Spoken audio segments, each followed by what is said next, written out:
Hello students, Rana chemistry classes में आप सभी लोगों का स्वागत है। पिछले लेक्चर में जो लेक्चर 2 है उसमें हमने डिस्कस किया था अल्कोहल के क्लासिफिकेशन की। आज हमारा तीसरा लेक्चर है। थर्ड लेक्चर में हम बात करेंगे nomenclature of alcohols and isomerism. हालांकि इसका कभी कभार पूछ लेते हैं, वरना इतना ज़्यादा इंपॉर्टेंट तो नहीं है, लेकिन फिर भी इसको एक बार जो है ना रिवाइज कर लेते हैं, क्योंकि आप लोगों ने 12th में तो इसको सब पढ़ ही रखा है। ठीक है, तो देखते हैं पहला nomenclature of alcohols and isomerism. Isomerism को हम बाद में डिस्कस करेंगे, सबसे पहले इनके नॉमेनक्लेचर की। तो आप जानते हैं कि नॉमेनक्लेचर के कितने मेथड हैं। इसमें देखिए, पहला है कॉमन सिस्टम, फिर सेकंड है कॉर्विनल system, third IUPAC. IUPAC system पर ही हम लोग ज़्यादातर फोकस करते हैं। फिर भी ये जो दो सिस्टम हैं, दो मेथड हैं। पहला है कॉमन सिस्टम, तो इसके अंतर्गत हम लोग देखते हैं। तो जैसे इसमें होता क्या है, इसमें थोड़ा सा रफली मैं आपको बताना चाहूँगा कि जो आपका एल्काइल ग्रुप होता है, इसमें जो एल्काइल ग्रुप होता है, इसका अटैचमेंट एल्काइल ग्रुप में क्या करते हैं, अल्कोहल को जोड़ देते हैं। यहाँ पे देखिएगा कि इसमें क्या होता है कि जो हमारे पास एल्काइल ग्रुप होता है, एल्काइल ग्रुप, देखिएगा एल्काइल ग्रुप, इसको R से रिप्रेजेंट करते हैं। इसका फार्मूला सबको बता दे रहे हैं, ये नोट कर लीजिएगा कॉपी पे, CnH2n+1। जिनको मालूम है बहुत अच्छी बात है, नहीं मालूम है अब हम लोग क्या करेंगे, यहाँ पर n की वैल्यू 1 रख देंगे तो C1 मिल जाएगा। और यहाँ पे कितना हो जाएगा, 2 × 1 + 1, और ये क्या बन जाएगा हमारा CH3, 2 × 2 और 1 3, CH3 हो जाएगा। इसको बोलते हैं मिथाइल। ऐसे ही यहाँ n = 2 रख देंगे तो मिल जाएगा C2H5, ये हो जाएगा एथाइल। n = 3 रख देंगे तो कितना मिल जाएगा, C3H7 हो जाएगा, ये प्रोपाइल हो जाएगा। ये मिथाइल हो गया, ये इथाइल हो गया, ये प्रोपाइल हो गया। तो ऐसे ही क्या होता है कि जो आपका कॉमन सिस्टम होता है, इस कॉमन सिस्टम में क्या करते हैं कि जो एल्काइल ग्रुप के नाम में अल्कोहल शब्द जोड़कर, यानी क्या होता है कि जो एल्काइल ग्रुप होता है, इस एल्काइल ग्रुप में क्या करते हैं, अल्कोहल शब्द को जोड़ देते हैं और उसके बाद इसको क्या करते हैं, इसका नॉमेनक्लेचर बनाया जाता है। जैसे एग्जाम्पल के तौर पर ROH, R को एल्काइल बोला जाता है, OH अल्कोहल है, तो इसको हम कंप्लीट क्या बोल देंगे, एल्काइल अल्कोहल। ओके, तो इससे मैंने कुछ एग्जाम्पल्स लिए, जैसे CH3OH, तो CH3 को क्या बोलते हैं, मिथाइल, तो मिथाइल हो गया, और OH को अल्कोहल बोल देंगे। ऐसे C2H5OH, C2H5 को क्या बोल देंगे, इथाइल बोल देंगे, OH को अल्कोहल, नाम हो जाएगा इथाइल अल्कोहल। ऐसे ही यहाँ पे देखिएगा, यहाँ पे आपके कितने कार्बन है, 1 2 3, तो 3 को क्या बोलते हैं, प्रो, तो हो जाएगा प्रोपाइल अल्कोहल। तो जनरली जो हमारे पास कॉमन सिस्टम होता है, तो कॉमन सिस्टम में हम लोग करते क्या हैं, कॉमन सिस्टम में हम लोग करते ये हैं कि हमारे पास जो एल्काइल ग्रुप होता है, उस एल्काइल ग्रुप में हम अल्कोहल को जोड़ देते हैं और सिंपल उसका नाम बन जाता है एल्काइल अल्कोहल। उसी के बेस पर हम लोग नॉमेनक्लेचर करते हैं। एक कार्बन है तो methyl alcohol, ethyl alcohol, propyl, butyl, ऐसे चलता रहेगा। अब इसके आगे हम बात करते हैं, अगला जो हमारे पास सिस्टम है वो सिस्टम है कार्विनॉल सिस्टम। देखिएगा, आपको दिख रहा होगा कार्विनॉल सिस्टम। तो कार्विनॉल सिस्टम को समझ लेते हैं क्या है। एक्चुअली कार्बिनॉल सिस्टम में क्या होता है कि जो हमारे पास सिंपलेस्ट मोनोहाइड्रिक अल्कोहल होता है, सिंपलेस्ट मोनोहाइड्रिक अल्कोहल क्या होता है, मैंने आपको प्रीवियस लेक्चर में बताया है। सिंपलेस्ट मोनोहाइड्रिक अल्कोहल का अर्थ क्या है कि आपका जो CH3OH था, जिसको मेथेनॉल बोलते थे, ये बिल्कुल सिंपलेस्ट और छोटा है, क्योंकि एक ही कार्बन है इसमें, तो इसको मिथाइल अल्कोहल या मेथेनॉल बोलते हैं। ठीक है, तो ये सिंपलेस्ट मोनोहाइड्रिक अल्कोहल है, इसी को हम लोग क्या बोलते हैं, कार्विनॉल। क्या बोलते हैं, कार्विनॉल। तो उसी के बेसिस पर इसका नॉमेनक्लेचर को जरा समझने का प्रयास करते हैं। जैसे CH3OH है तो इसको क्या बोल देंगे, कार्विनॉल। वैसे तो हमको मालूम है मिथाइल अल्कोहल बोलते हैं, लेकिन हम कॉमन सिस्टम नहीं, हमें पढ़ना है कार्विनॉल सिस्टम। ओके, तो कार्विनॉल सिस्टम इसको बोलते हैं, कार्विनॉल सिस्टम, इसको डायरेक्ट इसका नाम क्या बोलते हैं, कार्विनॉल। अब जैसे नीचे के एग्जाम्पल है CH3CH2OH, CH3CH2OH, तो इसमें इस चीज़ को जरा समझने का प्रयास करिएगा। ये समझने के लिए इसको हम बोल देंगे कार्विनॉल, और इससे पहले कितना कार्बन है, एक, तो नाम हो जाएगा मिथाइल कार्विनॉल। क्या नाम हो जाएगा, मिथाइल कार्विनॉल। इसको जान लो, ठीक है। अगला एग्जाम्पल और लेते हैं। जैसे यहाँ पे 2 CH3 एल्काइल ग्रुप हैं और इनका अटैचमेंट CH और फिर OH, इस चीज़ को हमने क्या बोल दिया गया, कार्विनॉल। और क्या नाम हो जाएगा इसका, 2 CH3 लगे हैं तो नाम हो जाएगा डाई मिथाइल कार्बिनॉल। क्या हो जाएगा नाम इसका, डाई मिथाइल कार्बिनॉल। ओके, इसी क्रम में हम लोग आगे बढ़ते हैं, और आगे बढ़ने के क्रम में जरा देखिएगा, एक एग्जाम्पल और हम ले रहे हैं। इस एग्जाम्पल को जरा देखिएगा, C2H5 का अटैचमेंट इस वाले कार्बन से है, इसका अटैचमेंट OH, और ऊपर नीचे, ऊपर CH3 लगा और हाइड्रोजन लगा, तो इस चीज़ को हम क्या बोल देंगे, कार्बिनॉल बोल देंगे। और नाम क्या हो जाएगा, इथाइल, क्योंकि जो हमारे नॉमेनक्लेचर की पद्धति होती है उसमें ई पहले आया है, इसलिए इथाइल हो गया। इसको मिथाइल बोल देंगे और कार्बिनॉल। तो ये हमारे दो सिस्टम हो गए, एक हमारा हो गया कॉमन सिस्टम और दूसरा हो गया कार्बिनॉल सिस्टम। और जो सबसे इंपॉर्टेंट सिस्टम है वो है थर्ड, जिसका नाम है IUPAC। अब हम नेक्स्ट आगे जो डिस्कस करेंगे वो डिस्कस करेंगे IUPAC सिस्टम पर। ज़रा तो नंबर 3 आप लोग डाल दीजिएगा, ठीक है, ये तो नोट कर ही लिया होगा आपने, जिनको स्क्रीनशॉट लेना है वो ले लें। अब नंबर 3 डालें IUPAC सिस्टम, जो सबसे इंपॉर्टेंट है। तो नंबर 3 पर हम बात करेंगे, सब लोग इसको ध्यान से देखिएगा, IUPAC सिस्टम। देखिए बहुत हम इसकी गहराई में नहीं जा रहे हैं, क्योंकि हमें अल्कोहल की जाननी, थोड़ा बहुत नॉमेनक्लेचर के बारे में हम आपको बताना चाहेंगे, जिससे थोड़ा सा आप अपडेट हो जाएं, ठीक है। कहीं ना कहीं आपने इसको पढ़ा होगा, क्योंकि 11 से पढ़ने का मौका मिलता है। तो इसको हम कैसे, इसकी नॉमेनक्लेचर, इसका IUPAC सिस्टम कैसे करेंगे, तो उसके लिए ज़रा थोड़ा सा देखते हैं। देखिए सबसे पहले नंबर ऑफ कार्बन तो सबको मालूम ही है कि अगर एक कार्बन है तो उसको क्या बोल देंगे, मेथ। 2 कार्बन है तो उसको क्या बोलेंगे, एथ। 3 कार्बन है तो इसको क्या बोल देंगे, प्रोप। 4 कार्बन है तो बोल देंगे ब्यूट। 5 कार्बन है तो बोल देंगे पेंट। 6 कार्बन है तो बोल देंगे हेक्स। 7 कार्बन है तो बोल देंगे हेप्ट। और 8 कार्बन है तो ऑक्ट। 9 कार्बन है नॉन। और 10 है तो डेक। ओके, अब देखिए ये तो सब आप लोग जानते हैं इसके बारे में। अब जो हमको मेन पढ़ना है, तो हमें पढ़ना है अल्कोहल की IUPAC, अल्कोहल की IUPAC। तो ध्यान रखिएगा, इसका जो जनरल फार्मूला है, इसका जो जनरल फार्मूला जो होता है वो ध्यान रखिएगा, वो सबको मालूम है, CnH2n+2 OH। ओके, या इस चीज़ की जगह हम लोग क्या लिख सकते हैं, इसकी जगह लिख सकते हैं हम लोग ROH। ओके, ये अल्कोहल का हमारे पास जनरल फार्मूला होता है, CrOH, ROH। अब बात करते हैं कि सर इसका IUPAC नेम क्या होगा। तो IUPAC नेम की बात करें तो ध्यान रखिएगा, इसका IUPAC नेम होगा एल्केनॉल। क्या होगा, एल्केनॉल। ये कैसे बनता है, मैंने शुरू में बताया है कि एल्केन को लीजिए, इस एल्केन का E को हटाइए और इसमें OL, ऑल को जोड़ दीजिए, तो ALKAN, यहाँ तक हो गया इतना। E को हटाइए और क्या लगा दो, ऑल, तो क्या बन गया, एल्केनॉल।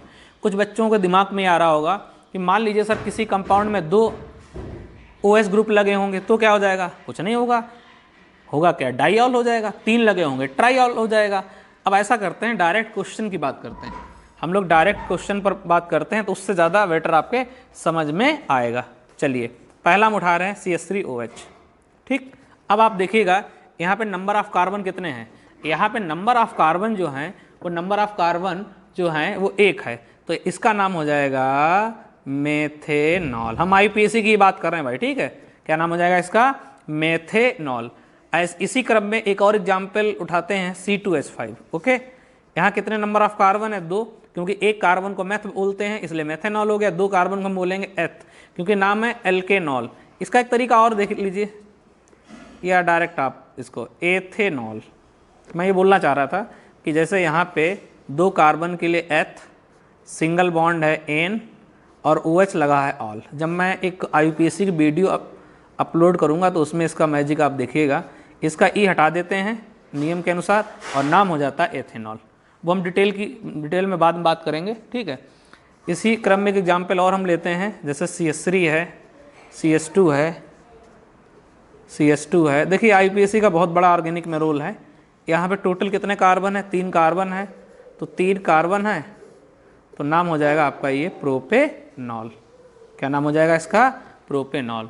तो ये हमारे कुछ अल्कोहल के IUPAC नेम हैं, एग्जाम्पल्स मैंने मेथेनॉल, एथेनॉल, प्रोपेनॉल। इसी क्रम में हम आगे बढ़ते हैं और थोड़े और एग्जाम्पल्स की हम बात करते हैं। तो देखिए एग्जाम्पल्स और इसी के आगे हम ले रहे हैं, ठीक है, और उनकी अच्छी से प्रैक्टिस करिएगा। देखिए मेरे पास एग्जाम्पल्स, मैं थोड़ा सा लिखूंगा, इसको साथ साथ में आप लोग नोट भी कर लीजिएगा। जिनको आता है वो देखते रहिए, जिनको नहीं आता वो नोट करते भी रहिए।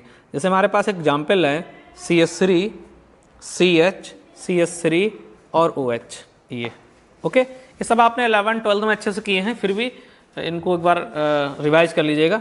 अब देखिए ये रूल के अनुसार हमने काउंटिंग कर ली, चाहे काउंटिंग इस साइड से कर लो या इस साइड से कर लो, कोई फ़र्क नहीं, ठीक है। तो यहाँ पे अगर देखा जाए तो इसका नाम हो जाएगा प्रोपेन टू ऑल। क्या नाम हो जाएगा इसका? प्रोपेन टू ऑल, ठीक है। इसका एक काम और कर देना, इसका यहाँ से ई हटा देना और क्या बन जाएगा ये प्रोपेन टू ऑल। ये इसका तरीका ऐसा भी है, प्रोपेनॉल टू, जैसे भी लिख पाओ, चाहे आप ऐसे लिखो चाहे आप ऐसे लिखो, ये दोनों करेक्ट आपके तरीके हैं, मेथड है। नेक्स्ट एग्जाम्पल की बात करें तो नेक्स्ट एग्जाम्पल एक और ले लीजिएगा, जैसे CH3 CH CH2 OH और CH3, ओके। अब थोड़ा से एग्जाम्पल और एडवांस ले रहे हैं, तो यहाँ पर क्या हो जाएगा, ये कार्बन कार्बन हमारी लंबी चैन हो जाएगी, ठीक है। ये नियम के अनुसार जिनको आते हैं, ठीक है, तो वो समझ रहे होंगे। जिनको नहीं समझ में आ रहा है तो इसके लिए एक अलग से मुझे IPSC की वीडियो अपलोड करनी पड़ेगी, ठीक है। तो जिनके IPSC वीक हैं तो वो उसमें थोड़ा सा उनके लिए सुधार हो जाएगा।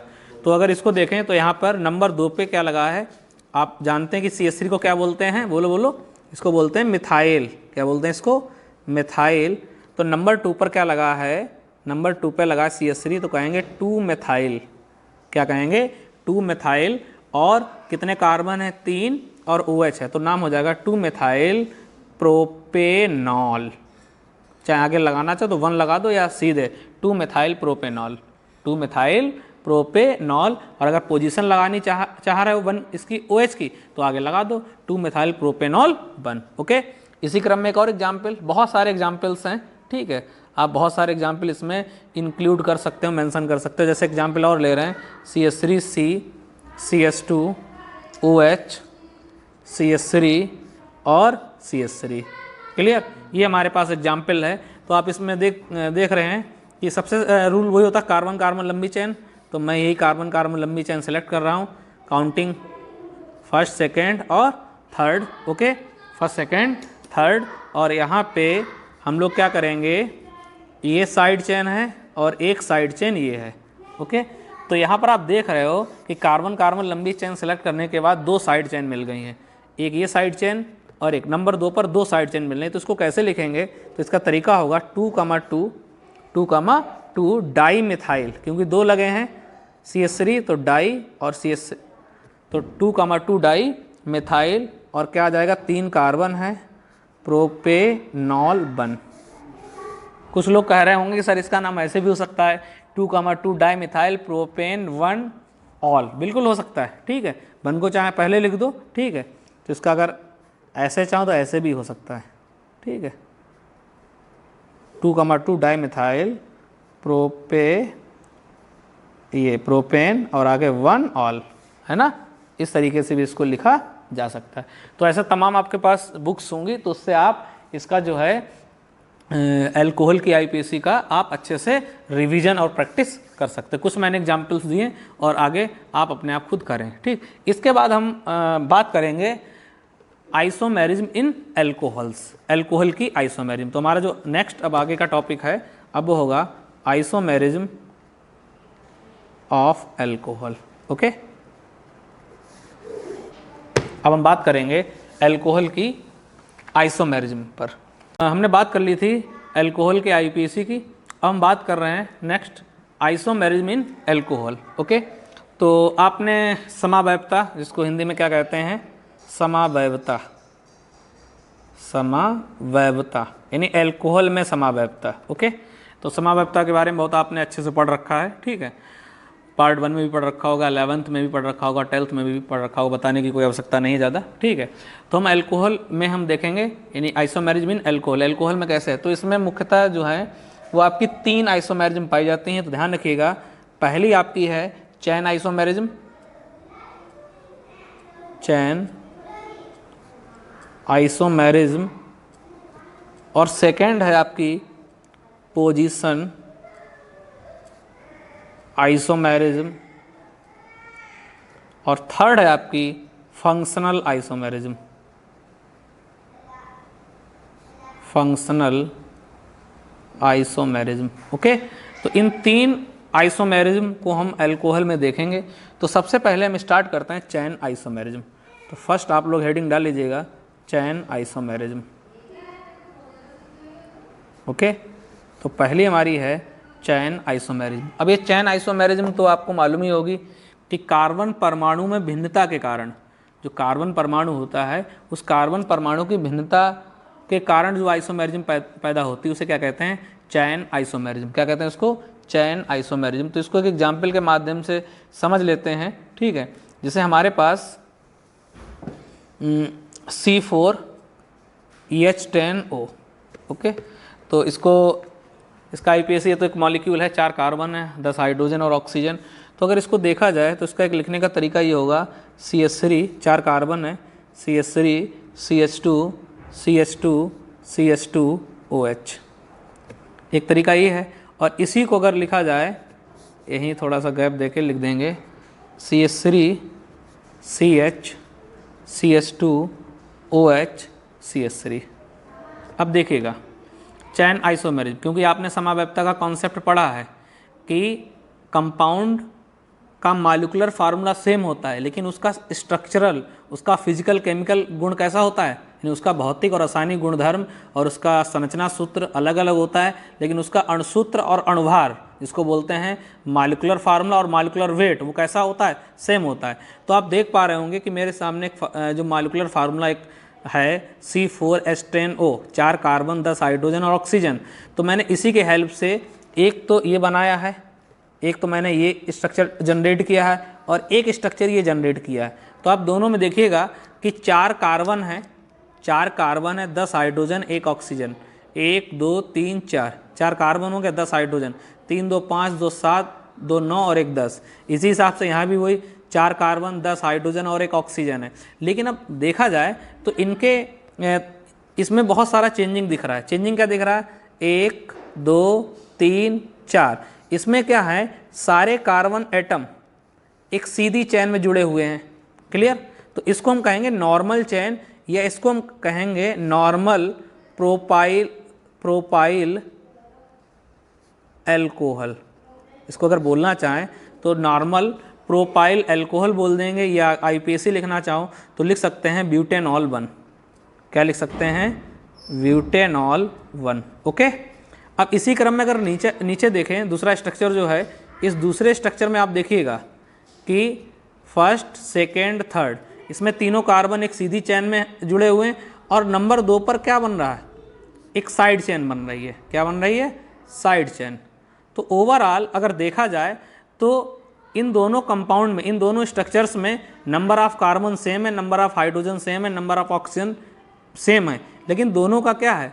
कार्बन परमाणु का लिखने का, जो कार्बन परमाणु का जो अरेंजमेंट है वो अलग। इसमें कार्बन परमाणु सीधी चैन में दिख रहे हैं, और यहाँ पे क्या है? 3 सीधी चैन में और एक कहाँ चला गया? ब्रांच में चला गया। इसलिए कहा जाता है, चैन आइसोमेरिज्म की डेफिनेशन ही होती है कि कार्बन परमाणु की भिन्नता, कार्बन परमाणु की जो भिन्नता के कारण जो समावैप्तता, यानी कार्बन परमाणु की श्रृंखला में भिन्नता के कारण, इसलिए एक अच्छा शब्द है, कार्बन परमाणु की श्रृंखला में भिन्नता के कारण जो समावैप्तता पैदा होती है उसे क्या बोलते हैं? चैन आइसोमेरिज्म। तो बाकायदा आपको दिख रहा है कि कार्बन की चैन में भिन्नता आ रही है। यहाँ कार्बन सीधी चैन में, और यहाँ कार्बन क्या है? 3 सीधी चैन में और एक कहाँ है? ब्रांच में। ओके, आई होप ये आपको क्लियर हुआ होगा कॉन्सेप्ट। इसी क्रम में हम दूसरा ले रहे हैं आपका position isomerism. Okay, position isomerism. तो सेकेंड है पोजीशन आइसोमेरिज्म। डेफिनेशन तो आप लिख लेंगे, मिल जाएगा बुक्स में अच्छे से, और एग्जाम्पल को जरा समझ लेते हैं। पोजीशन, हम एक एग्जाम्पल के द्वारा ही इसको क्लियर कर रहे हैं। पोजीशन आइसोमेरिज्म, जिसको इस हिंदी में अगर लिखना चाहें जो लोग, तो इसको ध्यान रखना, स्थान समावैप्तता, स्थान समावैप्तता। और ऊपर वाले की हिंदी लिखना चाहें चैन, उसकी लिखें आपकी श्रृंखला समावैप्तता। इसकी हिंदी लिखना चाहें तो लिख लेना श्रृंखला समावैप्तता। ओके, अब देखिए पोजीशन आइसोमेरिज्म। तो पोजीशन नाम से ही लग रहा है कि इसमें क्या होगा? कहीं ना कहीं इसमें स्थान चेंज हो रहा होगा। क्या हो रहा होगा? स्थान। तो पोजीशन आइसोमेरिज्म कहा जाता है कि किसी परमाणु समूह, डबल बॉन्ड, ट्रिपल बॉन्ड, या किसी क्रियात्मक समूह की पोजीशन में भिन्नता के कारण जो समावैप्तता पैदा होती है उसे क्या कहते हैं? पोजीशन आइसोमेरिज्म कहते हैं। जैसे कि एग्जाम्पल के माध्यम से हम इसको समझने का प्रयास करते हैं। जैसे हमारे पास एक एग्जाम्पल है CH3 CH2 CH2OH, ओके। और इसी के नीचे मैं एक और एग्जाम्पल ले रहा हूँ, एक एग्जाम्पल है CH3 CH CH3 और OH।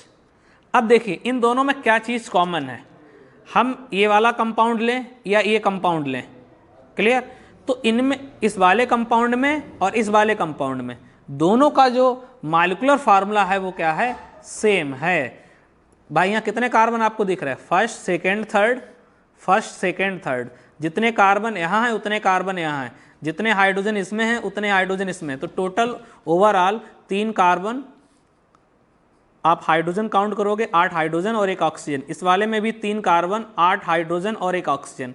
तो ये दोनों कंपाउंड क्या हैं, दोनों कंपाउंड का यानी इस वाले कंपाउंड का इस वाले कंपाउंड का मॉलिक्यूलर फार्मूला सेम है, जिसको हिंदी में कहते हैं अणुसूत्र। क्या बोलते हैं, अणुसूत्र, अंग्रेजी में मॉलिक्यूलर फार्मूला, शॉर्ट फॉर्म में MF, ओके।